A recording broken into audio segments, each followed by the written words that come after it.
Hello everyone, and welcome to my first sort of deep dive style multi-blind video. In this video, I'll be discussing how I use Roman rooms without visualizing my memo in my head. The reason I memo this way is that I have difficulty creating mental images. I might even call it an inability, honestly, to create mental images, which is also known as aphantasia. This video is the first of 3 parts on this topic, in which I'm going to talk about how my rooms and locations themselves work. In part 2, I'm going to explain how I create my memo itself, and part 3 is going to be about how I link that memo to my locations. I think that this part is going to be the lightest in terms of content, but hopefully it serves as a good introduction to those of you who are curious about how this works. Before jumping in, I would like to give a quick disclaimer on this video, and that is I don't have any data one way or the other about how, about the effectiveness of non-visual memo. I think that there are good arguments to be made for and against the way that I personally do things, but all I know is that this has never been an impediment to my improvement personally, and I don't anticipate that it ever will be. So that being said, my hope is that this video will give all of you something to experiment with if you would like to, and that it will be helpful to those of you watching who also have aphantasia and think that maybe that's a barrier or a difficulty for you right now in practicing multi-blind. I don't want this video to convince anyone that this is necessarily the optimal way of doing things. So anyway, let's get right into how my rooms work. First, I'll sort of briefly go over how my rooms are organized. Each contains 4 locations, things like furniture, a TV set, etc., which are ordered roughly from left to right in the room. I put the memo for one piece type in each, so edges of cube A go in the first location, corners in the second, edges of cube B in the third, corners in the fourth, and so on and so forth. The rooms themselves are also connected to each other, or at least kind of close to each other, except at points when I ran out of space in one building and had to jump to rooms from another place or another house or whatever. So all in all, it's a fairly standard memory palace, I think. So next is the interesting part. How do these rooms work if I can't visualize them? In order to illustrate this, I have a couple of exercises that will hopefully clarify the main points.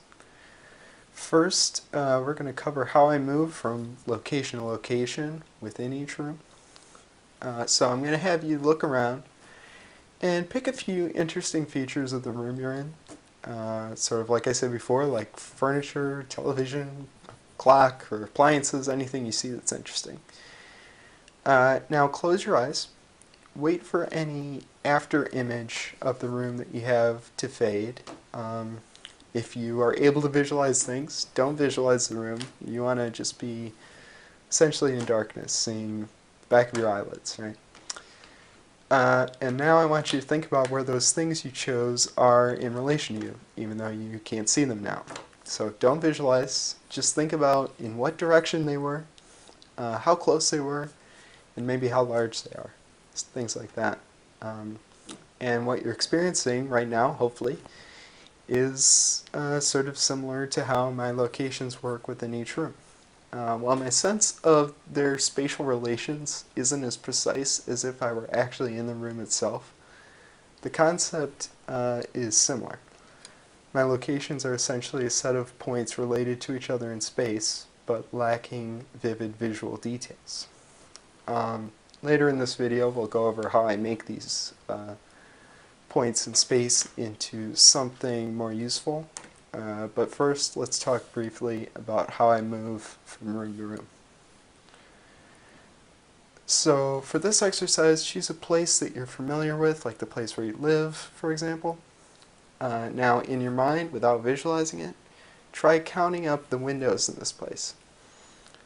I can't guarantee that this will work for everyone watching, but this is a task that people with aphantasia are actually found to be able to do very well. It might seem kind of paradoxical, but an exercise like this actually doesn't require that you have a visual mental model of the place in question. And moving from room to room in my memory palace works in a similar way. I find that I can move mentally from one space to another and imagine the layout of my memory palace, even though I don't actually see any version of it in my head. My hope is that these demonstrations have shed some light on how a Roman room system can work non-visually, but if there's still any confusion, feel free to ask in the comments below, and I'll try my best to clarify it. Sometimes these topics get difficult because it's very hard to imagine what exactly is going on in someone else's head. But to recap what I've said so far, my locations are basically points in room-sized spaces, and those room-sized spaces are physically connected or close to each other in a way that I can think about and sort of mentally travel through them, all without seeing anything other than the inside of my eyelids or the cube during memorization. Next, I'm going to discuss how my locations actually store information. This is something that I will cover in a lot more depth in part 3, where I'm going to talk about how my memo links to my locations, but right now I'll give the sort of broad concept behind, beyond the idea of points in space, like I said before. To explain this, I'll take you through one more exercise. Choose any object that you're familiar with at all, so long as you know some details about this thing.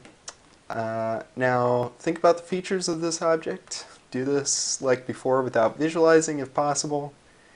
Think about these things also without saying them in your head. Don't try to like narrate these things in your head. Try instead to feel the presence of this thing and feel the aspects of it. Think of the thing's weight. Think about its shape and size. Think about what it can do, things like this.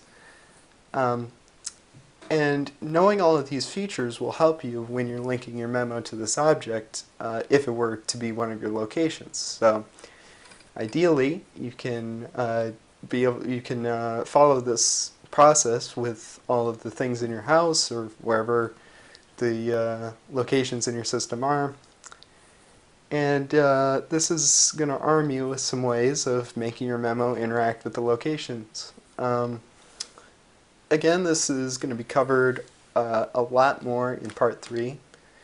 But for now, the main takeaway is that you can give these locations some defining features and ways of interacting with Memo that don't require visualization. Here's a quick example for you. One of my locations is a piano, and from my basic knowledge of some of the features that a piano and that piano has, I have a few ways that I can link my memo to it. So one is I could have characters in the memo sort of running across the piano keys, or I could have some object or person in the memo sort of tangled up in the inside of the piano in the piano strings. These are both really nice physical ways to make a link, and they're so physical and exaggerated that they can work without you actually sort of seeing them visually in your head. Just by conceptualizing them and thinking about what's happening, you can make a strong connection that you'll hopefully remember.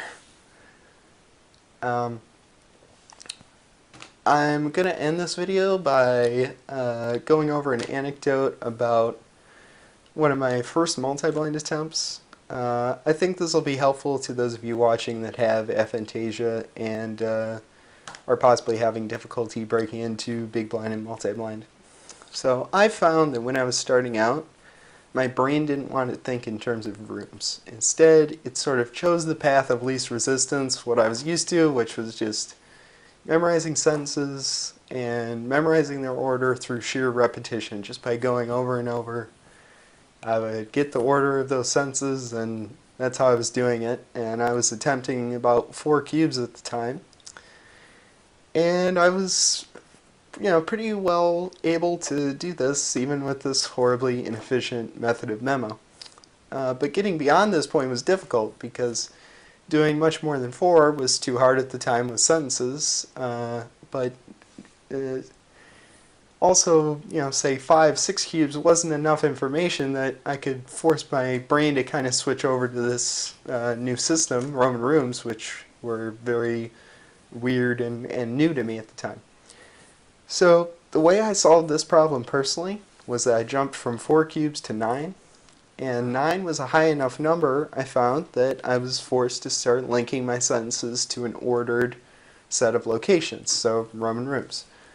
By ramping up quickly like that, I kind of shocked my system and made Roman rooms the new path of least resistance. And the result was something like 4 out of 9, I think, and probably not sub-hour, but that's what I needed to do to get rooms to click for me. So again, if you have aphantasia and you're having difficulty getting into big blind, multi-blind, maybe try something similar. Try a number of cubes that you think is too large. Might be a different number for you based on what your 3 blind average is and things like that, but once you find it, that might be able to work for you. So hopefully that's a helpful tip if you fall into that category and you're just trying to start out. So anyway, if you have any feedback for me on this new style of video, it would be very helpful. Also, don't be shy about asking for clarification on absolutely anything I covered in this video. You can leave any of these questions or constructive criticism in the comments below, and I'll see you soon in part 2. Thanks for watching.